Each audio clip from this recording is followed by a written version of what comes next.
piece. It's okay. We're all figuring out Zoom together. I promise you. I feel like we're figuring out a lot of things together right now. And after 4:00 today with the governor's information about schools, we'll find out a little bit more about how the next couple months is going to look. Well, and that's one of the big things since the last time I saw you. You have Rugrats. I do. I have two littles. I have Isaiah and Shayla. Isaiah is 5, and Shayla just celebrated her 7th birthday on June 15th. So that's not possible. Old. I know, it's crazy. I'm mom, and also I got married last year. I did hear that. Yes, so I'm now Alisha Campbell, and I married the Reverend Alexander S. Campbell, and so it is a good life for me. It's a good life. It's great to hear. Yes. We I think it's incredibly good for me to hear that your life is good and that things are on an even keel. Particularly, there's so much turmoil right now. Yes. And that was one of the reasons why I wanted to talk to you and kind of get your perspective. I have a perspective on the protests and everything, but I'm also in a process right now of listening. And and I wanted to reach out to you and listen to your perspective on what's happening right now. Okay. Well, so my first perspective, I would of course say, is being a Black woman, being raised in Elizabethtown, Kentucky. It was a good upbringing. I had a good life. There were some racist incidents that I encountered, even in school, in life in general. It was hard for certain things for me. I would say that I feel like with the way that my life has gone, that I thank God that I have not experienced things as worse as others. I have experienced some situations, like I put a post on Facebook about my professional life. Being Black has been a struggle. And sometimes it's hard because either people don't want to see it, or they want to ignore the issue, or they just don't want to bring it up.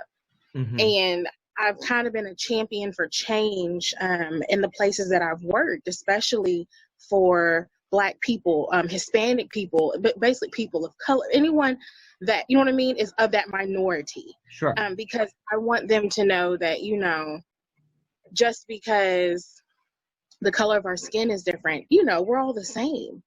And so one thing I will say is I appreciate you, for wanting to listen, because it doesn't mean just because someone tells you, hey, I want to listen, it doesn't mean that you have any form of a racist bone in your body. It just means that you're like, hey, you know what? I didn't realize that this was going on to this magnitude. And, one thing I will say is theater was my safe place. And I say that because in theater, thankfully, there have been people that looked like me. Now, they might not have played prominent roles all the time, but when I was starting to come up, we had The Color Purple. We had different plays that were starting to come out on stage, that people were like, oh my gosh, they have a Black lead, to be honest, I will say it was pretty cool for me, because even in performing arts at the Youth Performing Arts Center, I got to do something that not many people could do, which was play a lead as a Black person with no problem, and being encouraged to try out for that role, even though, yes, I was nervous. I remember when the very first time I tried out, I was nervous because I was like, I don't know if I'm going to get this, because there were so many other talented people, but you all poured into me something that I didn't get everywhere, was that it doesn't matter what the color of your skin is. We don't care. You know what I mean? If the lead of this play is a Caucasian female, the best person for the role is the best person for the role. without regards to your race, you can be perfect for this role. And I remember hearing that when we were in the summer camp. It doesn't matter what color you are. I want to see the person that's inside of you come out for this role. Yeah. So, I mean, that's one thing I say thank you and kudos to you guys for that, because you made theater wonderful for everyone without having to worry about that. But yeah, you know, I think the best thing that people can take from this going forward is that it might be, I would say that a lot of times, I'm just saying this in regards to like a theater perspective, you know, a lot of times I would say that Black individuals don't try out, you know what I mean, for roles because they're scared. A lot of times, especially for me when I was younger and I was starting to get into music, I was told that your voice is cute, it's nice, okay, but you don't look like this person. You know what I mean? You don't sound like this person. You don't exude the same thing that this person exudes. And I was like, well, what do you mean? You know what I mean? Like, I'm singing the song, you know, word for word, verbatim. What do you mean? But it was that stumbling block of, I don't look like Elsa, so I can't sing Elsa's songs. Well, you know what I mean? I know, and again, all I can speak of is from my own perspective. You know, I have always been the shortest man at an audition. Yeah. And I have this funny voice that is a cross between Kermit the Frog and Mickey Mouse with a head cold. And so, you know, I have never looked or sounded like the other guys in the room. And those things that make you different are also the things that make you special. Yes. And that's something that I think is what that's the kind of confidence that I hope that we're able to instill in some of our students, you know. And I truly do think that you all do a phenomenal job of that. I mean, you all make it so easy, especially, I would say, you know, for me, it's been 10 years. I was going to ask. Yeah, okay. Yes, it's been, I think we're going on 11 because it was 2009. It was my senior year in the summer, you know what I mean, the summer in my junior and senior year.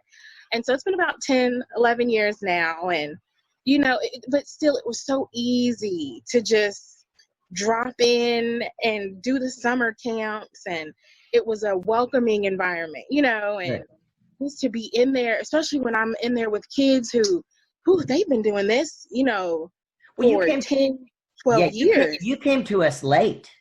Yeah. But, and honestly, it was because I just didn't have the confidence in myself to really feel like I could do this, you know, and finally I was sitting there and I was thinking, I was like, you know what? I only have but like a year left in high school. And I've always wanted to do what they do on stage. I have always wanted to just get out there and just do what I can do. And so I was just like, I saw the auditions and I told my mom about it because I remember I found out about it, and it was like a week before the audition, and my mom was like, well, what are you going to do? I was like, I guess I'm just going to go and try, you know.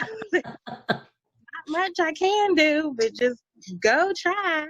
And I remember being in there and reading the script and hearing the notes on the piano and you all saying, okay, I need everybody to sing. And I remember just opening my mouth and I just sang. And I remember everyone going, so would you like to audition for other roles too?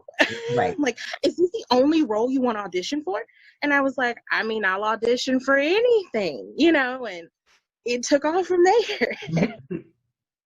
Where do you know, with two children and in the occupation that your husband is in, where did the arts fit into your life now as a mom and a wife? I would suspect that you're very involved at your church. Yes, the arts fit in my life, just in my everyday. So, of course, in church, I still sing. I sing on the praise team, and I sang in the choir. Of course, you know, pre-COVID, there was so much that I did with music. And right now I'm just at a little bit of a standstill, but I promise all? you, I can't I can't wait to get back into that element, and be able to sing. And when I travel with my husband, when he's preaching and things, I sing there, you know, at the church that he might be preaching at, you know, just to get myself out there. And I definitely make sure that I involve myself with the church praise team, the dance teams, and different elements of maybe the plays that we might be having for the children.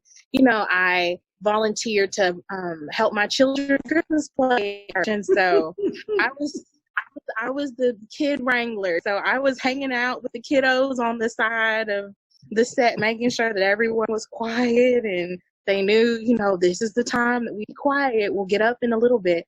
So one thing I can say is the arts fills my life, and it still is something that is so important to me because it's what breathes through me. It's what gives me life.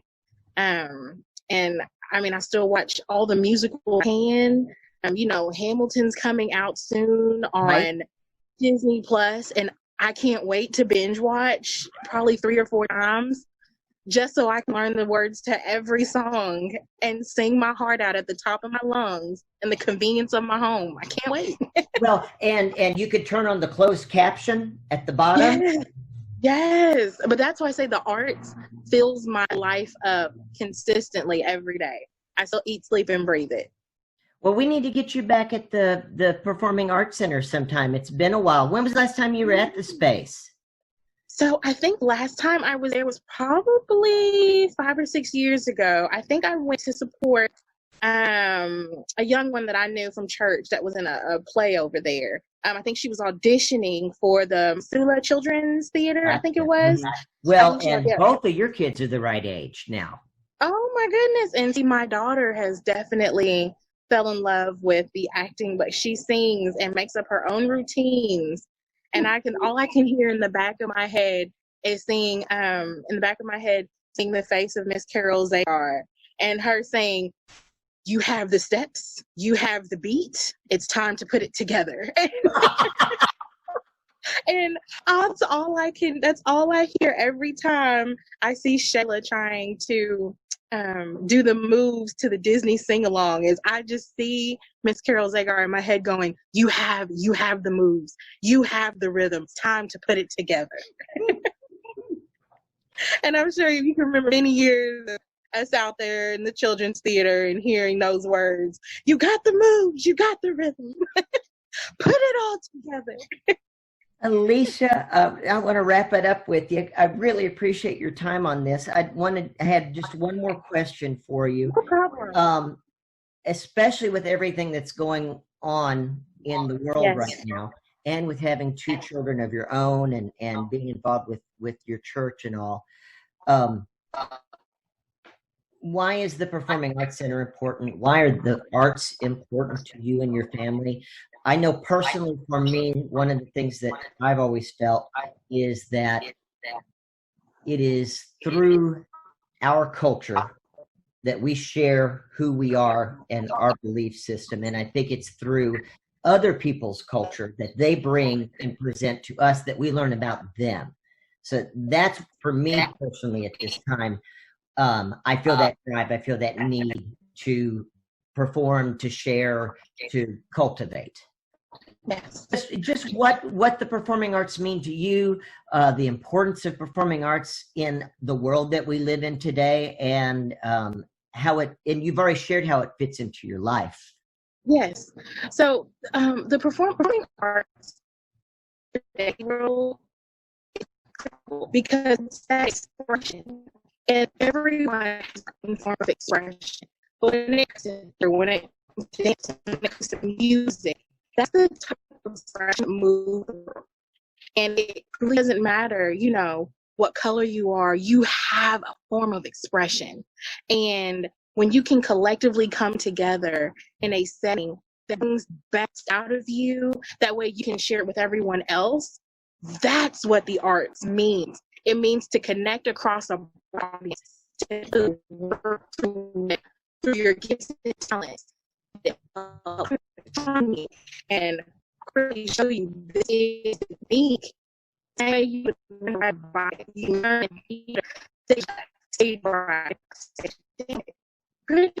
Need that. I mean, I know I'm made for it. So it's a breath of fresh air to have the group that you can express with like-minded people. It's awesome. You're breaking up a little bit on my end. I'm hoping that the recording caught more of that than I did. I know, right? Oh my gosh.